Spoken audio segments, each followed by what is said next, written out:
Shalom pendengar yang dikasihi Tuhan dimanapun Anda berada. Sesaat lagi Anda akan menikmati siaran tunda ibadah World Revival Center, ibadah kebangunan rohani yang diadakan setiap hari Kamis jam 18.30 bertempat di BTC Ruang Balarea.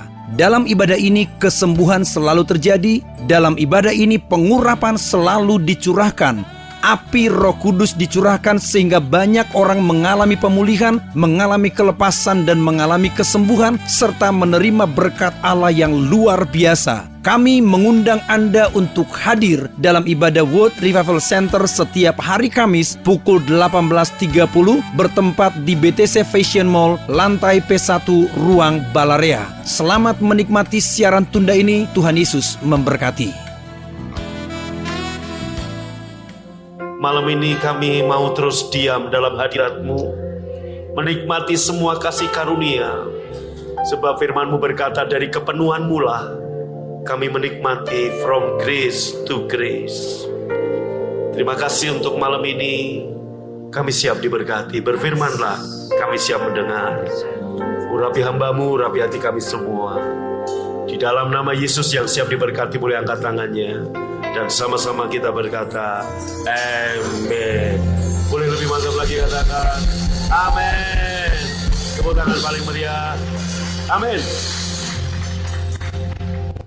Saudara, sehat, kuat, makmur, panjang umur, awet muda, diberkati Tuhan, amin. Silakan duduk saudara, shalom. Bapak Ibu, mari kita buka. Saya memberi judul khotbah malam ini, berjalan makin lama makin kuat. Amin. Jalan makin lama makin kuat. Nggak ada orang yang jalan makin lama makin kuat. Saudara, 100 meter atau 1 kilo pertama, saudara boleh kuat. Tapi menjelang kilometer kedua, ketiga, keempat, kelima, ke-10, ke-20, makin lama makin lemes, makin lama makin teler. Tapi malam ini Tuhan janji Anda dan saya bisa jalan makin lama makin kuat. Spiritnya, rohnya, fisiknya, termasuk juga masa depan saudara, pelayanan kita, keuangan kita, makin lama makin kuat. Siapa yang mau jalan makin lama makin kuat? Yang mau lambaikan tangannya, tepuk tangan buat Tuhan, amin. Dalam Mazmur 84, saudaraku, dikatakan, diberkatilah orang-orang yang diam di rumahmu. Saya lebih senang dengan terjemahan diberkatilah. Ya, bukan sekedar berbahagia. Karena dalam bahasa Inggrisnya kita lihat, saudaraku, coba langsung bahasa Inggrisnya dulu, Anda lihat. Ya, semuanya bicara diberkatilah. Diberkatilah. Amin. Coba baca ayat 4, 2, 3. They will be still praising thee. Selah. Kembali ke bahasa Indonesia.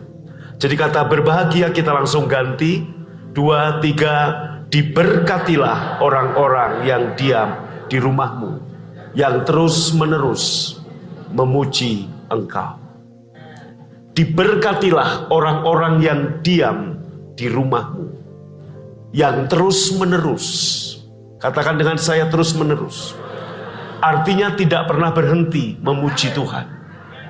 Saudara, dulu orang yang tinggal dalam hadirat Tuhan, yang terus-menerus memuji Tuhan, diberkatilah dia. Hari ini saudaraku, lewat kematian Yesus di kayu salib, kita bukan lagi cari di mana dia tinggal, tapi dia menjadikan tubuh kita tempat kediamannya. Amin. Tubuh saudara adalah tempat kediaman Tuhan, di mana Tuhan tinggal di situ. Masalahnya apakah kita merenungkan ini, kata selah, selah, ini renungkan sejenak. Apakah saudaraku ini sebagai satu jeda? Kita sudah dijadikan oleh Tuhan tempat kediaman Tuhan. Betul? Daud dalam pujian yang tadi kita naikkan, satu hal yang kuingini, diam di rumahmu seumur hidupku. Saudaraku, orang-orang perjanjian lama berdoa untuk diam di rumah Tuhan.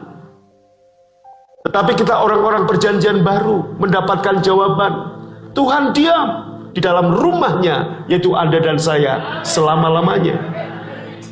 Apakah kita memanfaatkan keuntungan ini? Apakah saudara dan saya memanfaatkan pengertian bahwa Allah sekarang menjadikan kita tempat kediamannya?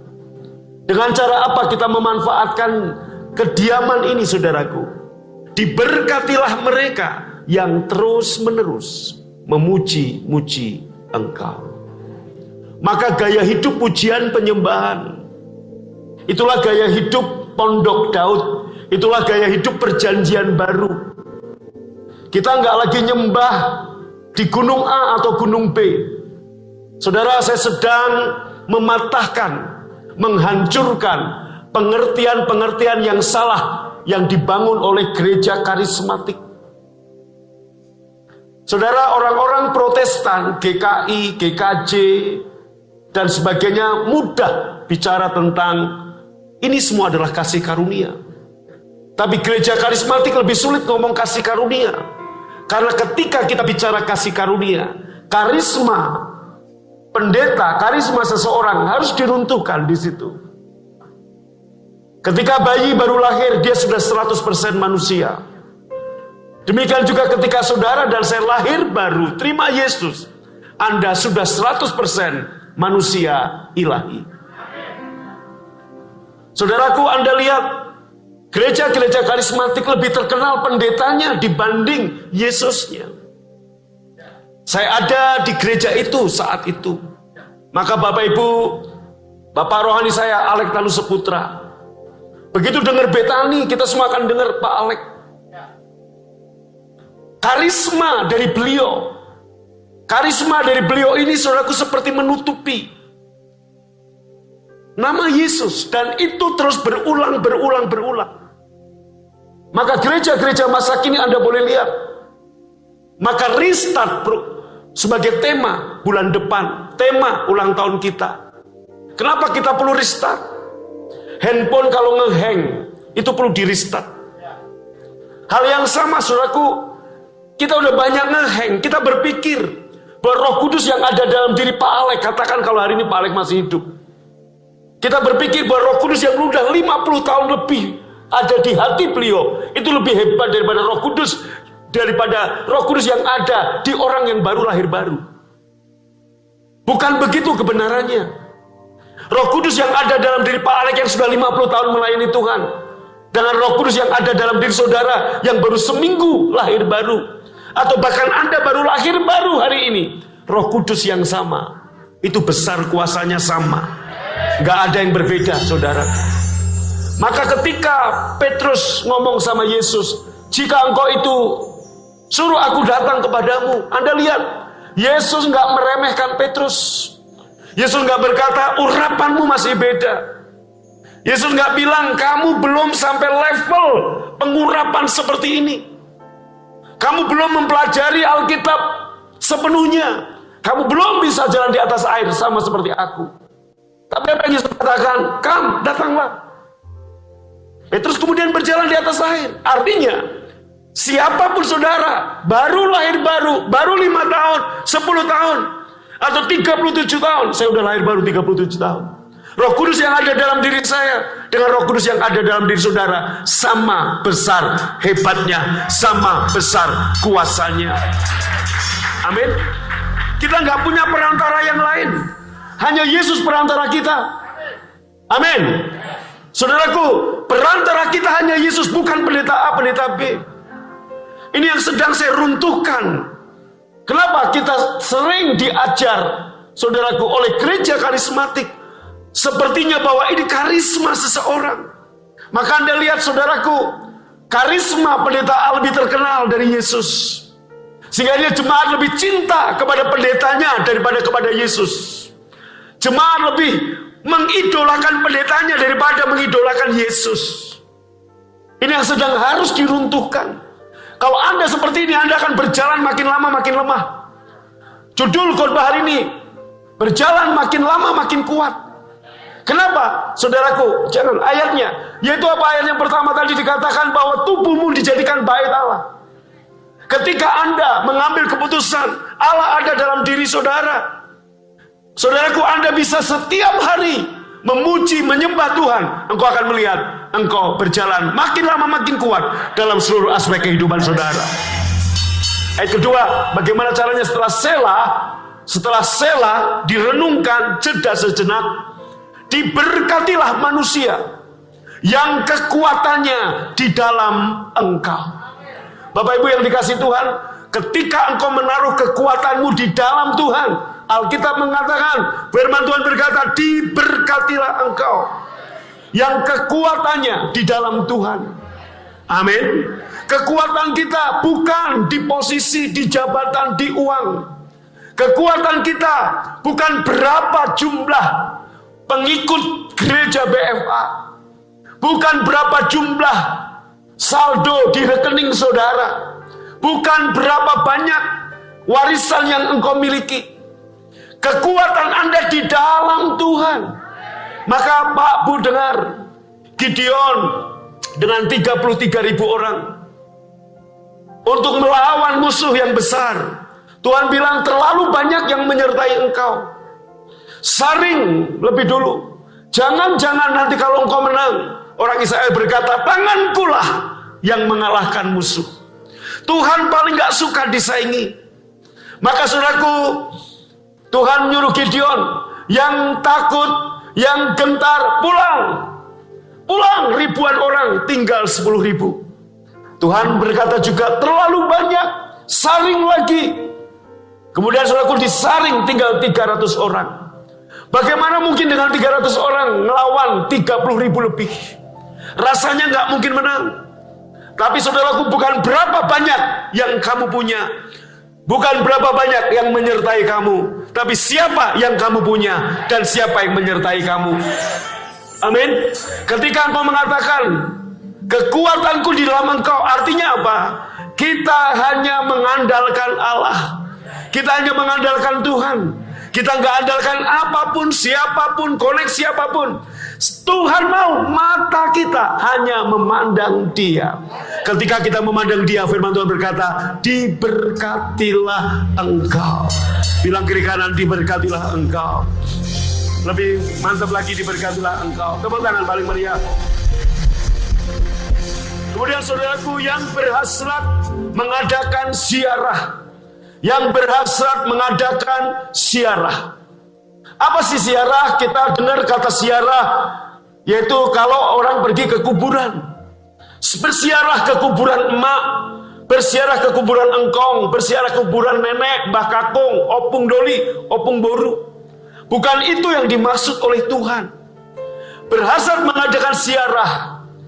Saudaraku, menyimpang sedikit, bolehkah kita orang Kristen pergi ke kuburan? Boleh. Tujuannya apa?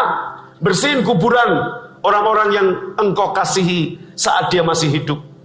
Itu yang pertama. Yang kedua, ngapain setelah bersihin? Kita mengenang nenek kita, ayah kita, ibu kita yang dulu membesarkan, yang berkorban buat kita. Itu tujuan ziarah. Kita nggak boleh berdoa buat orang yang sudah mati, karena nggak ada hubungan antara orang hidup dan yang mati. Oh Pak, saya mau menghormati ayah saya yang udah mati. Jangan. Hormati ayahmu, ibumu ketika dia masih hidup. Karena kalau udah mati gak ada gunanya kamu menghormati dia. Dia pun gak tahu kau menghormati dia. Tapi Pak, saya mau memberikan buah-buahan, apem dan semuanya ke kuburan. Percuma, yang makan yang jaga kuburan.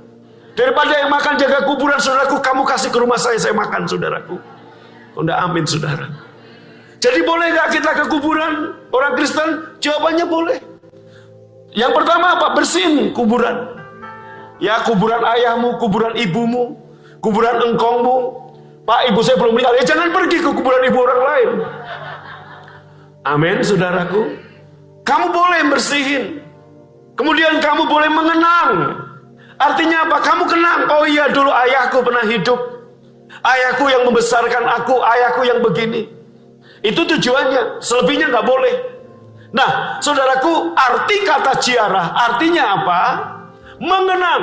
Nah, firman Tuhan berkata, diberkatilah orang yang berhasrat mengadakan ziarah. Diberkatilah Anda yang berhasrat mengadakan ziarah. Artinya apa, Bapak Ibu? Berhasrat mengadakan ziarah artinya apa? Ingat, setiap kali kamu makan tubuh dan minum darah Tuhan, Tuhan berkata apa? Lakukan ini untuk mengingat akan aku. Artinya berziarah ini berbicara Anda punya setiap hari, setiap waktu mengingat, mengenang apa yang sudah Yesus lakukan dalam hidup Anda. Amin. Maka seperti minggu kemarin saya khotbah Injil kasih karunia. Yang pertama yaitu apa? Yesus sudah mati buat kita. Yang kedua, dia dikubur. Yang ketiga, pada hari ketiga dia bangkit dari kematian. Dan kemudian dia menampakkan diri ke ratusan orang di berbagai tempat, di berbagai kota, di berbagai posisi, baik ruang tertutup maupun ruang terbuka. Dan kemudian hari terakhir dia ada di dunia, naik ke surga, disaksikan hampir 600 orang. Pak, Bu, dengarkan saya. Kematian Tuhan mengalahkan 99% musuh. Kebangkitan Tuhan mengalahkan musuh yang terakhir, yaitu kematian itu sendiri. Saudaraku, perlunya kenapa Injil kasih karunia? Saya katakan, saudaraku, ini dengar, Yesus mati untuk saya dan saudara. Dia dikubur, ya, dia dikubur. Bukan mati langsung terangkat, enggak, dia dikubur. Mayatnya ada, dikubur. Kemudian saudaraku, hari ketiga dia bangkit dari kematian. Nah, saudaraku, bangkit dari kematian ini punya arti yang sangat penting. Artinya ketika Yesus mati, dia turun ke alam maut, ngapain? Ini menjadi pertanyaan. Ngapain Yesus turun ke alam maut? Yesus turun ke alam maut menjalani hukuman yang seharusnya Anda dan saya terima. Itu dia, saudara. Jadi ketika Yesus bangkit dari kematian, artinya dia sudah menyelesaikan sebuah hukuman dan dia mengalahkan hukuman karena dosa, dan musuh terakhir yaitu apa? Kematian sudah dikalahkannya. Saya beri contoh untuk memudahkan saudara. Katakan saya berbuat salah di suatu kerajaan primitif. Kemudian raja setempat menghukum saya. Karena Anda berbuat salah, kamu harus masuk penjara 6 bulan. Saya memohon kepada raja di tempat itu, Pak Raja, saya salah, saya nggak tahu, tapi minta ampun, minta maaf. Raja berkata, hukum adalah hukum. Karena Anda salah, Anda harus dihukum. Pak, mohon Pak Raja, lepaskan saya. Rajanya bilang begini, saya bisa melepaskan Anda, hanya ada satu syarat, yaitu jika ada orang yang mewakili Anda untuk dihukum di sana. Dan kemudian saudaraku, Pak Tatang berkata, Raja, saya mau mewakili Pak Agung, biar saya menjalani hukuman. Akhirnya Raja menerima itu, Pak Tatang dihukum 6 bulan. Saudaraku, saya nggak jadi dihukum, saya bebas. Tapi perasaan saya belum tenang. Kenapa? Saya nggak ketemu Pak Tatang. Pak Tatang ada dalam hukuman. Sampai harinya tiba, Pak Tatang lepas dari hukuman. Saya melihat Pak Tatang dan saya ketemu, saya tahu bahwa hukuman yang harusnya saya bayar sudah dibayar Pak Tatang, dan Pak Tatang sekarang sudah bebas. Hal yang sama ketika Yesus mati, Yesus menanggung penghukuman yang harusnya kita tanggung, dan ketika dia bangkit, kita tahu dia sudah menyelesaikannya bagi kita. Saudara yang mengerti boleh tepuk tangan paling meriah. Katakan amin.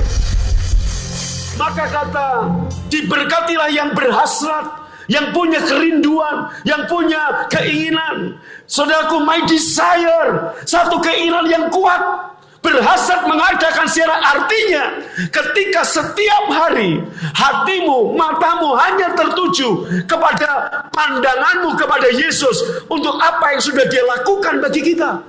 Kematiannya untuk kita, kebangkitannya untuk kita, dan dia naik ke surga untuk kita. Ketika kita melihat itu, dan kita hanya bisa berkata, semua adalah kasih karunia Tuhan buat saya. Ketika Anda memandang itu semua, saudaraku, dengar baik-baik. Dia mengasihi saudara, menerima saudara tanpa melihat, nggak ada syarat. Dan dengar, dia mengasihi Anda bukan tergantung kasih Anda kepada dia.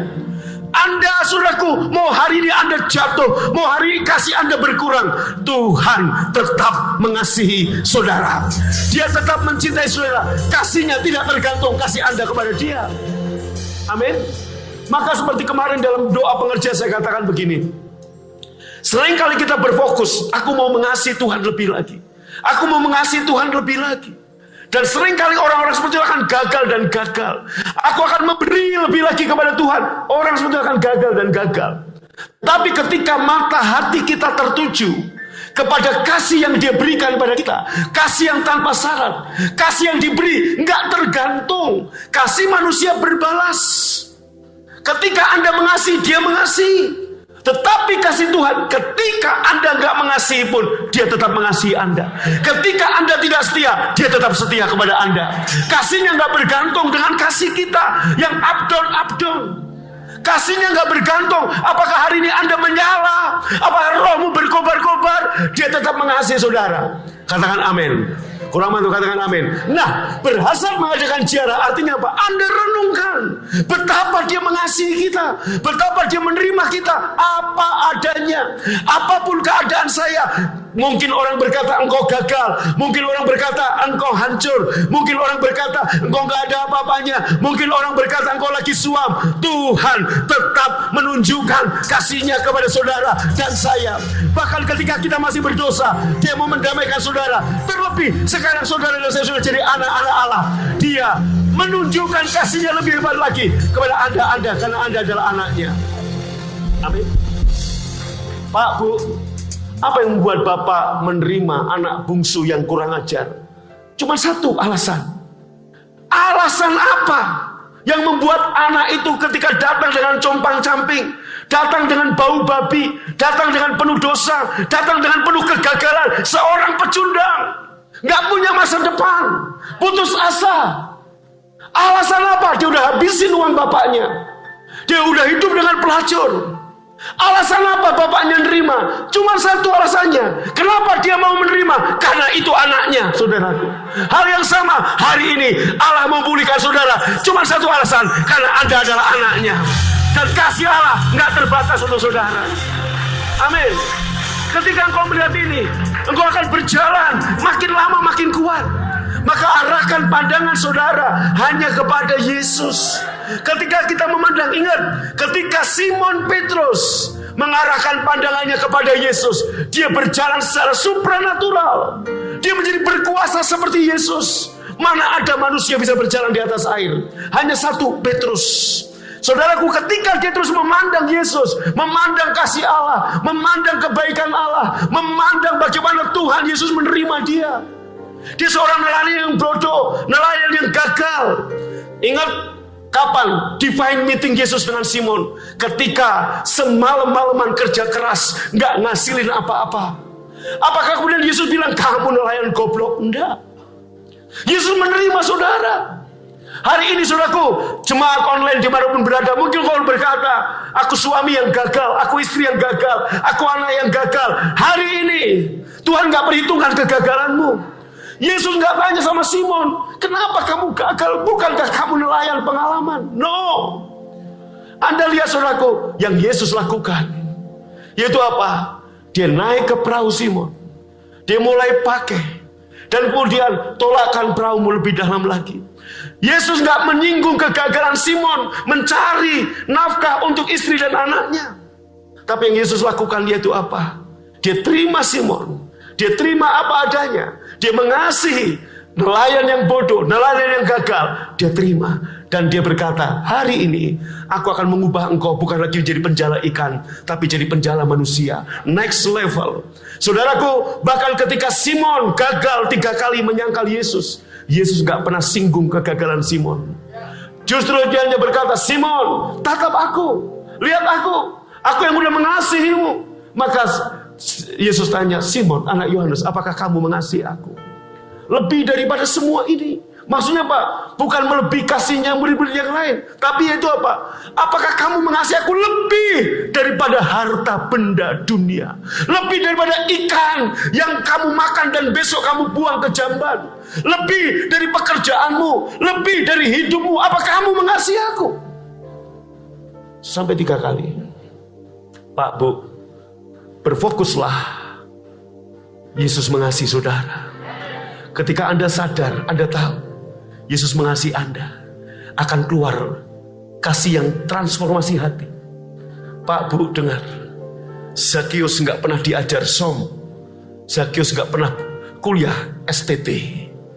Perjumpaan sekali dengan Yesus. Ketika semua rabi nggak pernah ada yang mau singgah di rumahnya. Ketika semua guru Yahudi menganggap Zakius adalah orang berdosa. Hanya ada satu pribadi yang datang ke rumah Zakius. Namanya Yesus. Zakius, turunlah dari pohon. Aku mau tinggal di rumahmu. Aku harus numpang di rumahmu.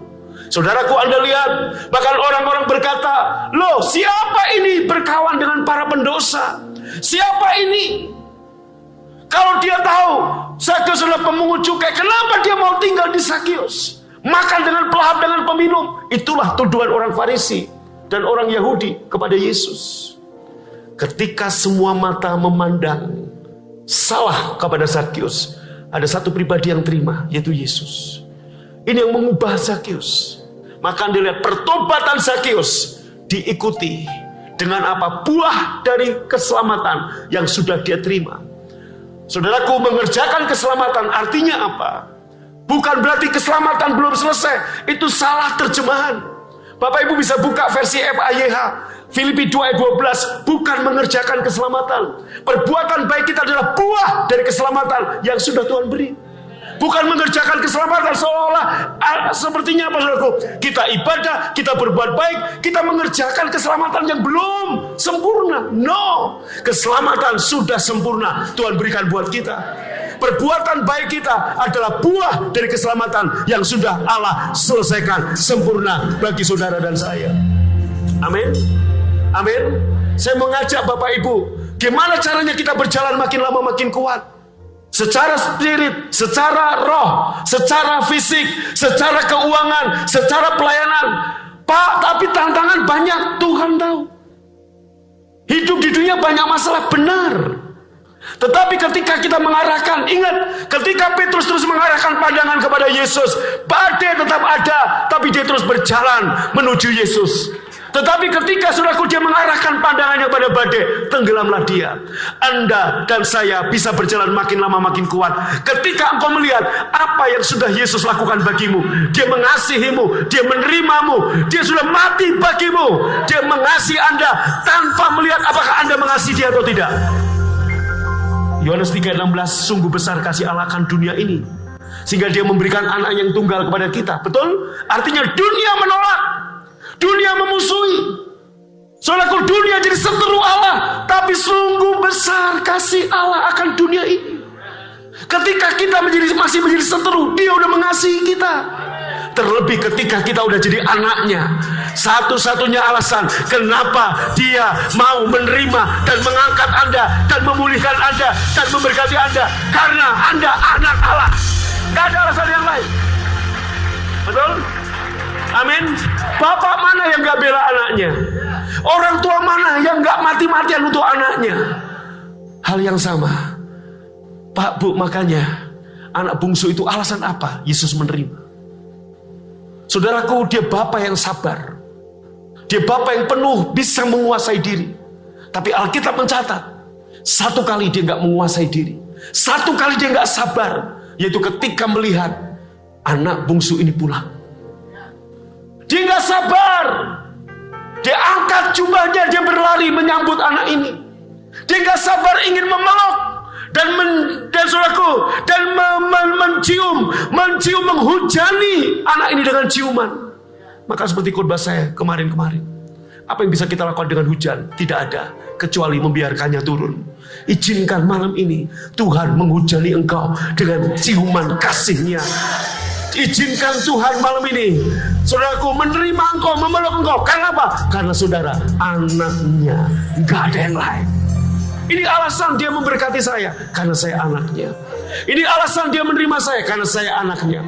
Gak peduli keadaan saya, gak peduli keadaan saudara, gak peduli kasih Anda sedang redup. Dia mau menghujani kamu dengan kasih-Nya yang luar biasa.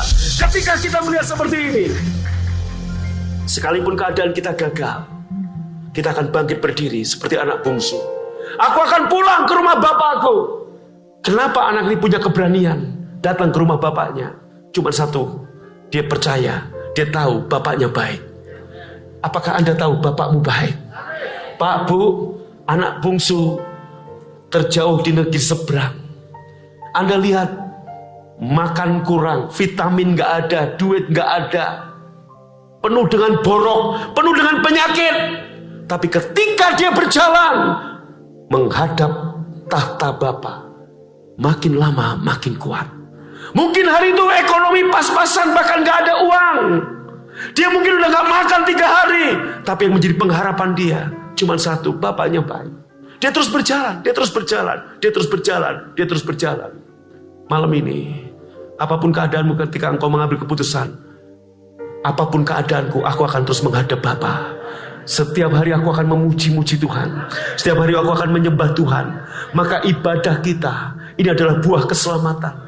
Pelayanan kita adalah buah keselamatan. Dan dengar, saudara, itu semua kasih karunia. Plus Tuhan juga memberikan upah kepada orang yang mencari Dia.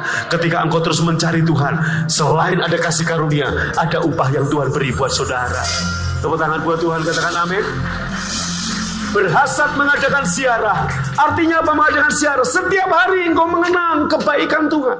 Setiap hari engkau melihat. Maka setiap malam ketika kita perjamuan, ibadah seperti hari ini, minggu kita ibadah, itu kita sedang ziarah. Kita sedang berziarah. Bukan Yesus mati, bukan. Tapi apa? Dia telah mati dan bangkit dan naik ke surga untuk saya dan saudara. Ini yang kita kenal. Maka saudaraku, Injil kasih karunia berkata begini, Yesus mati buat saya. Dia dikubur untuk saya. Maka Bapak Ibu, dia mengangkat kita dari lubang kubur karena dia mati dikubur untuk saudara. Dia bangkit dari kematian. Supaya apa saudaraku? Anda punya damai sejahtera. Ini loh, musuh yang terakhir pun aku kalahkan.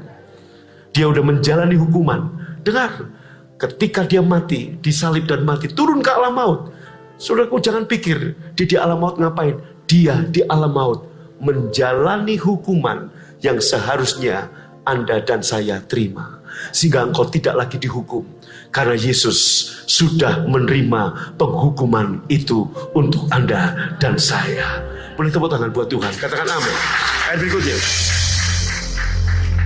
Apabila melintasi lembah Baka. Tahukah Anda, Tuhan tahu dalam perjalanan hidupmu, engkau akan ada saat-saat di mana engkau melintasi lembah Baka. Lembah Baka adalah lembah air mata. Lembah Baka adalah lembah di mana sepertinya tidak ada seorang pun yang mengerti tentang kita. Lembah Baka, ketika mungkin saudaraku Anda mengalami kegagalan demi kegagalan, bahkan mata dunia memandang Anda sebagai seorang pecundang. Lembah Baka adalah ketika semua orang tidak memahami Anda. Lembah Baka ketika Anda di dalam keadaan, yaitu apa? Setiap hari sepertinya air mata. Maka Bapak Ibu, Ali bin Thalib pernah mengucapkan kata-kata bijaksana. Dia berkata seperti ini. Mari kita lihat, saudaraku.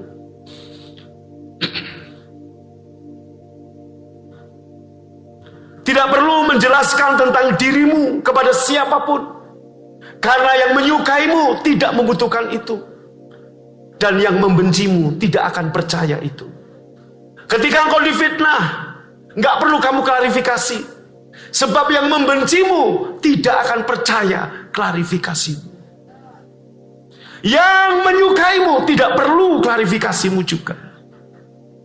Saudaraku, ketika semua mata memandang anak bungsu yang hilang ini, mungkin ketika dia berjalan menuju ke rumah bapaknya, orang-orang seperjalanan, orang-orang di kampungnya akan berkata, "Lah, kamu si pecundang, kamu si gagal."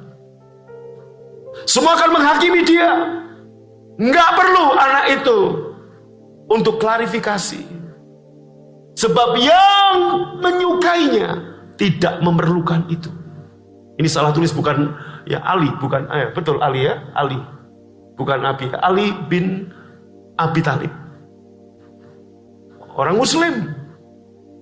Dia termasuk khilafah keempat di zaman Nabi Muhammad, saudara. Dia mengeluarkan kata-kata bijak. Saya cuplik ini, tidak perlu kamu menjelaskan tentang dirimu kepada siapapun yang membencimu. Kenapa? Mereka tidak akan pernah percaya itu. Sekalipun kamu berikan bukti-bukti akurat, no, percuma. Tapi juga nggak perlu menjelaskan itu kepada yang menyukaimu, karena mereka tetap percaya kepadamu. Jangan fokus kepada yang membencimu, jangan fokus kepada mereka yang nggak mempercayaimu. Fokus, masih ada yang mempercayaimu. Kalaupun tidak ada yang mempercayai saudara, dengar, masih ada satu pribadi yang berpihak pada saudara. Dia tetap mau menghujanimu dengan kasih. Namanya Yesus. Sekalipun 7 kali orang benar jatuh, Yesus tetap mengangkatnya kembali. 7 kali bicara bukan 7 kali kuantitas, tapi 7 kali artinya apa? Benar-benar sudah jatuh, nggak ada pemulihan kembali. Lazarus mati 4 hari, bau mayatnya sudah kemana-mana. Saudaraku, mungkin engkau sudah mati 4 hari, dan bau busuk namamu sudah kemana-mana. Orang bilang nggak mungkin bisa dipulihkan. Ada satu pribadi yang tetap optimis dengan engkau, namanya Yesus. Malam ini Bapak Ibu, ketika Anda mengarahkan pada kasih Allah seperti ini, engkau bisa berjalan makin lama makin kuat. Saudaraku, saya tahu, kembali ke ayat tadi, ketika engkau melintasi lembah baka, lembah air mata,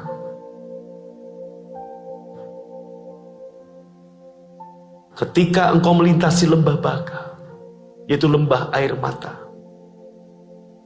Mungkin perjalanan rumah tanggamu penuh air mata, bisnismu penuh air mata, studimu anak-anak muda penuh air mata. Mungkin hidupmu hari ini engkau sedang ada di lembah yang dalam, lembah air mata. Satu lembah di mana kalau engkau berjalan di situ, tanpa terasa air mata keluar. Makanya saya pernah bercanda untuk ibu-ibu yang sedang bermasalah dengan rumah tangganya. Apa bedanya Bu Bawang dengan suamimu? Sama, persamaannya mengeluarkan air mata, sama. Tapi hari ini, sekalipun engkau melintasi lembah baka, Bapak Ibu, saya pernah ada di lembah seperti itu. Untuk waktu-waktu tertentu, kadang Tuhan izinkan kita ada di lembah baka, supaya kamu melihat kuasa Tuhan. Ketika engkau memandang Tuhan, makanya diberkatilah orang yang setiap hari memuji-muji Tuhan di rumah Tuhan, dan yang berhasrat mengadakan ziarah. Ziarah artinya apa? Perlu waktu khusus. Setiap hari kamu punya waktu, entah 1 jam, entah 45 menit, entah lebih dari itu. Kamu duduk diam, ingat kebaikan Tuhan, ingat kasih Allah. Jangan berfokus, Tuhan aku gagal mengasihimu. Ingat, dia gak pernah gagal mengasihi saudara. Mungkin kau berkata, Tuhan aku gagal memberi yang terbaik. Jangan fokus itu. Fokus, dia gak pernah gagal memberi yang terbaik. Ketika kita berfokus seperti itu, maka lahir dari sini kasih yang lahir. Kenapa kita mengasihi? Karena dia lebih dulu mengasihi kita. Angkat kedua tangan Bapak Ibu.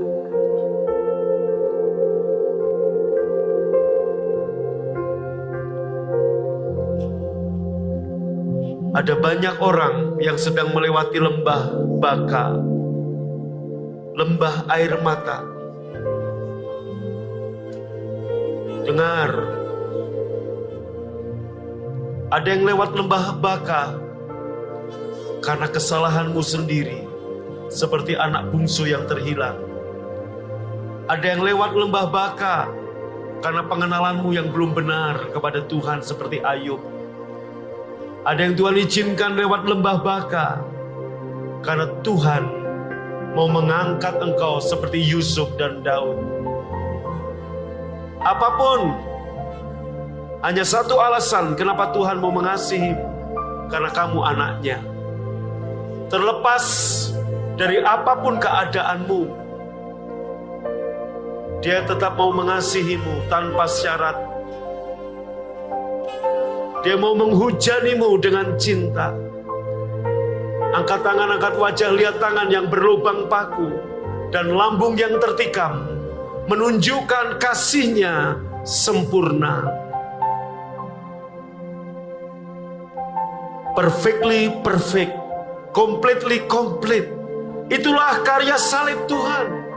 Gak perlu ada lagi ditambahkan.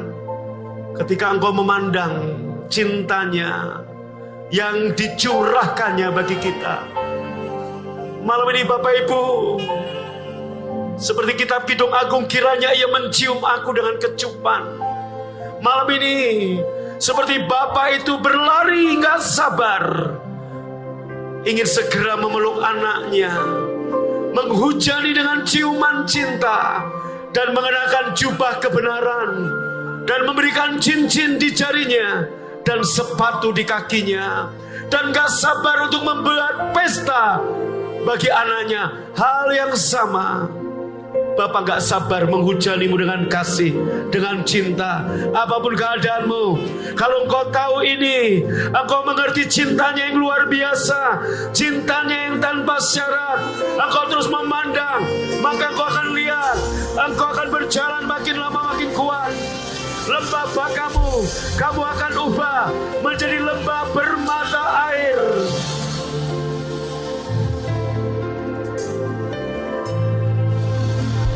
Mari Bapak Ibu buka kedua tanganmu, angkat wajah, biarkan hujan cinta, hujan kasih, hujan pengampunan, hujan berkat, hujan mujizat terjadi bagimu, karena kamu anak-anaknya. Haleluya. I am desire of the Lord. That feel I see,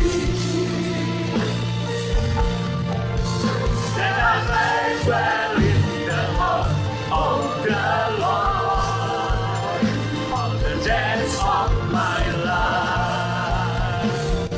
To behold, one thing I have desired of the Lord, that I see, that I may dwell in the heart of the Lord all the days of my life. Sekali lagi angkat tangan. One thing I have desired of the Lord, that I see, that I may dwell in the heart of the Lord all the days of my life. To behold, one thing I have desired of the Lord. Angkat suara, angkat tangan saudara. Will. Diberkatilah saudara yang berhasil mengadakan ziarah. Ibadah kita setiap Kamis, ibadah kita setiap Minggu, pelayanan kita adalah hasrat untuk mengadakan ziarah. Haleluya. One thing I have desired of the Lord, that will I see,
the beauty of the Lord.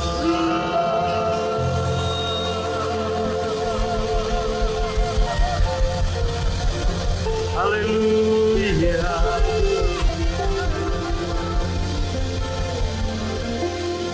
Gak ada yang bisa kita lakukan tentang hujan kecuali membiarkannya turun.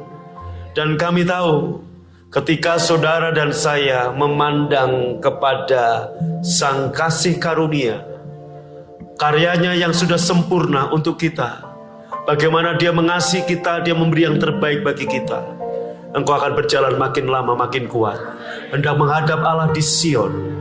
Sekalipun kadang Tuhan izinkan Anda melewati lembah air mata, engkau dengan kekuatan Allah, dengar, mengubahnya menjadi tempat yang bermata air, dan hujan awal musim menyelubunginya dengan berkat. Terima kasih untuk malam ini. Kami bersiarah malam ini, mengenang kebaikan-Mu, mengenang pengorbanan-Mu. Dan Tuhan, setiap kali kami mengangkat roti, kami tahu Engkau mati bagi kami, Engkau berkorban bagi kami. Inilah tubuh yang terpecah-pecah karena dosa saudara dan saya. Yang percaya, ambil dan makan dalam nama Tuhan Yesus.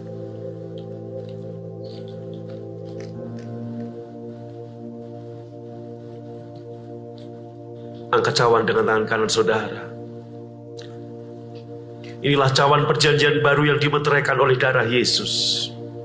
Setiap kali kamu makan dan minum cawan ini, lakukan ini untuk mengingat, untuk bersiarah. Bapak Ibu, taruh dalam hatimu setiap hari, berhasrat mengadakan siarah, mengenang kebaikan Tuhan. Yang percaya di darah Yesus, ambil dan minum dalam nama Yesus.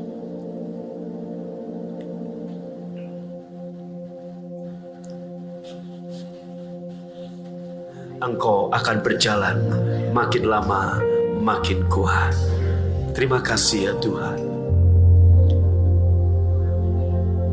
Kami akan melihat hujan cinta, hujan berkat, hujan kasih, hujan pemulihan, hujan mujizat yang Bapa berikan kepada kami.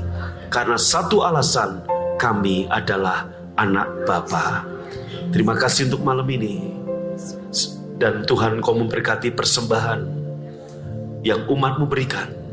Dan sebelum kami pulang, kami juga terima berkat Tuhan. Pulanglah kekasih-kekasih Tuhan, dan terimalah berkat yang berlimpah-limpah dari Bapa di surga, cinta kasih dari Tuhan Yesus, persekutuan yang manis Roh Kudus menyertai memberkatimu dari sekarang sampai selama-lamanya. Yang percaya dan diberkati berkata, amin. Tepuk tangan buat Tuhan. Anda baru saja mengikuti cuplikan siaran tunda ibadah World Revival Center yang terjadi di hari Kamis jauh lebih dahsyat dari apa yang Anda dengar. Oleh karena itu, kami mengundang Anda untuk hadir dalam ibadah World Revival Center setiap hari Kamis bertempat di BTC Fashion Mall, lantai P1 Ruang Balarea pukul 18.30. Dan bagi Anda yang rindu didoakan, SMS kami di 0818218737. Untuk informasi hubungi 6126088. Tuhan Yesus memberkati.